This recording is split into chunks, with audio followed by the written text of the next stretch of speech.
So I believe that what we're going to see is very meager growth, very small growth. But I don't, and I hope that we will not have a double dip. With respect to appreciation of the renminbi and what that might do for exports of Chinese goods, I believe that China is not on its own in the world. It is part of a global family. And the health of the rest of the global family is as important, because indeed China has to sell to someone. And if its export sector is to remain viable, there has to be a market. It's about market. And so while there may be some challenges to China for an appreciated renminbi, I believe that you will lose opportunities for markets if there is not some appreciation of the renminbi going forward. So I think you have to look at it in a global perspective. You can't look at it only from China's perspective going out. This is to introduce Manda Mumuni, who is part of the ITC team, also working on our market information side of the organization, market access. So I have brought it into the room in case there are any particular questions. Yes. I just wanted to explain a little bit who ITC is. We are a joint agency of the UN and the World Trade Organization. And our mandate is about facilitating trade. So the WTO is about rules and regulations and monitoring and managing trade. The UN through UNCTAD is about policy and making sure good policy is in place. And ITC is about showing how to actually deliver trade. We are about making trade happen. So there is a difference between each one of the organizations. So we are a practical, pragmatic, hands-on organization showing countries, showing companies how to understand markets, how to take advantage of new opportunities, and how to face challenges. Questions to Ms. Francis Patricia. The first question is global trade protectionism is on the rise. So what do we think of this issue? Is any solution to the global trade protection? Second question is my question is, and I don't know whether it's your first time to Chongqing. And during your stay in Chongqing, what impressed you most, such as scenic sports or snacks? And second question is small questions. And is this your first time to Chongqing? And during your stay in Chongqing, what impressed you most? Are you impressed by scenic sports or snacks? Or snacks? Yeah. Scenery food or... Okay. On the second question first, this is my second visit to Chongqing. And what has impressed me most is the beauty of the city. I find that the hills and the different, it's not flat, so it's beautiful, and the river, the bridges across the river. I think it's very, very lovely. And I visited your museum before that shows the entire city. And that is a world-class showcase. I've seen many in the world, and this is one of the best I've ever seen. Actually, with respect to protectionism, ITC was involved immediately during the crisis with the World Bank in doing a survey to determine actually what was taking place and what level of protectionism we were actually seeing. The results were shared with the G8, and we found that there was, with the big drop in world demand, a few cases of protectionism. But when you looked at it in respect to the actual global trade numbers, it was insignificant. One of the reasons we believe that this was happening was the level of transparency, which is actually taking place now when occasions happen where protectionism takes place. And because there is this level of global transparency, and these issues are brought immediately to the public attention, that there was not a wholesale move towards protectionism. We do believe, however, that the risk is still there, and that monitoring mechanisms to bring immediately to the public's knowledge where protectionism is taking place, that this is very important. And so, again, the role of the WTO, the role of organizations like ITC that are making these kinds of things public, that this is very important to reduce the risk of protectionism actually coming into place. But the numbers with respect to percentage of world trade is very, very small.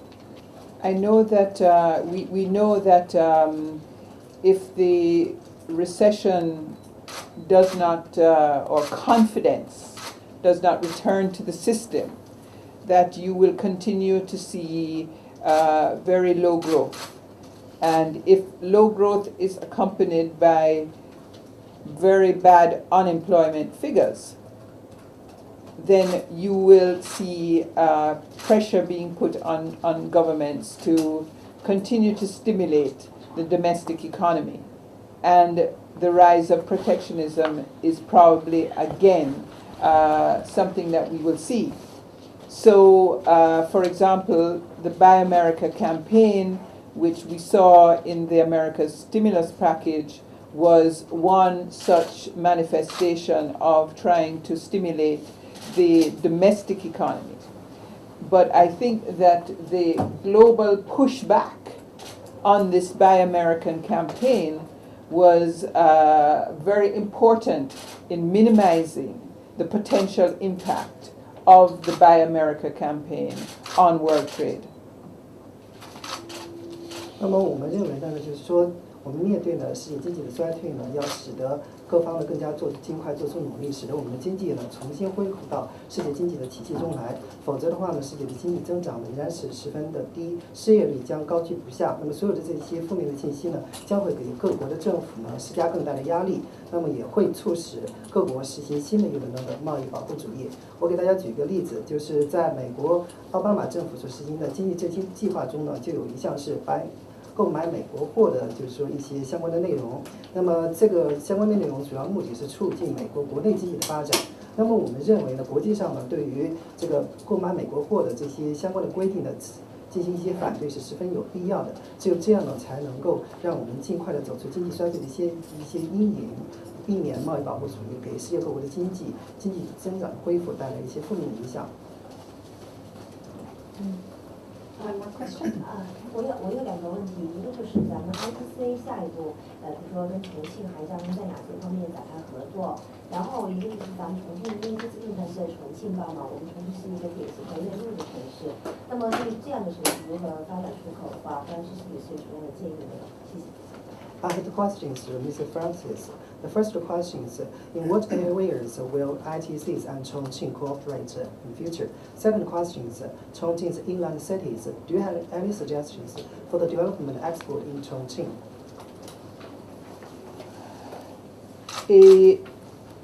A city which is located in such a situation as Chongqing faces clearly specific challenges with respect to being connected.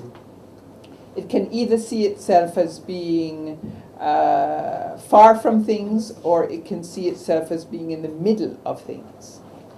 And I think what I've seen in terms of the strategy which Chongqing is making to connect itself to the domestic market and through the waterways to the international market, it is certainly put in place the right kind of infrastructure.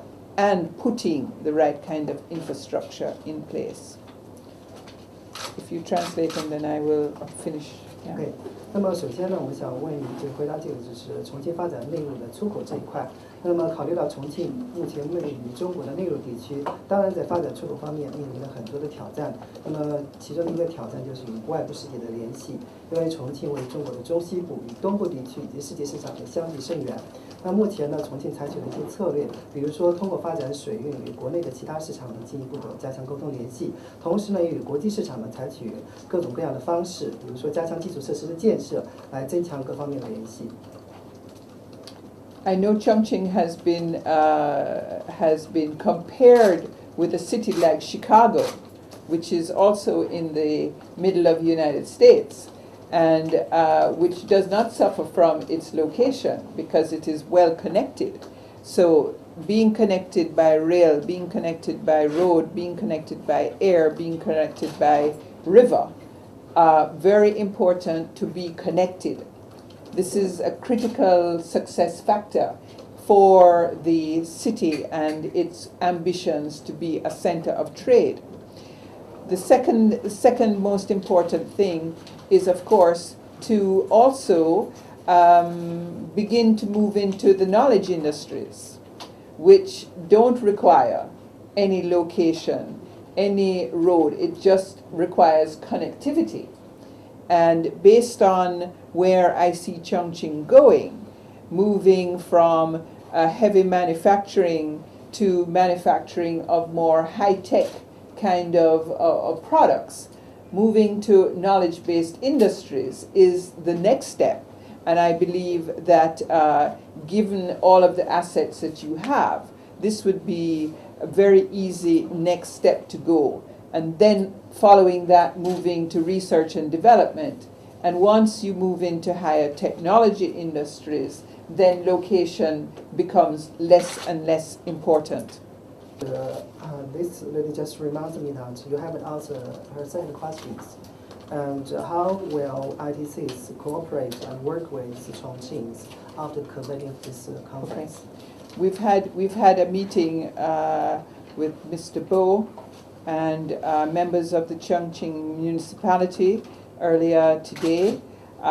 We are certainly looking at the pharmaceutical industry and assisting with the pharmaceutical industry and going into new markets like Latin America and Africa.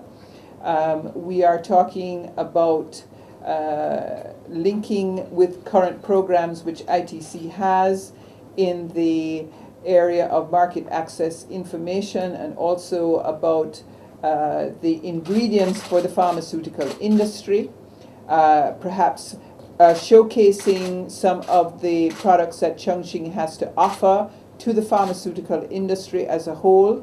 Then we are also talking about putting together a training program for Chongqing municipality and people in the export promotion industry to be coming to Geneva to get training on our market access and market development information systems, which is actually run by this gentleman sitting on my right.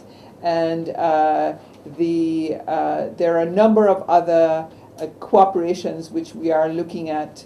But we will be discussing this over the next 2 days, and before I leave Chongqing on the 12th, we will have an agreement as to what it is that we will do going forward.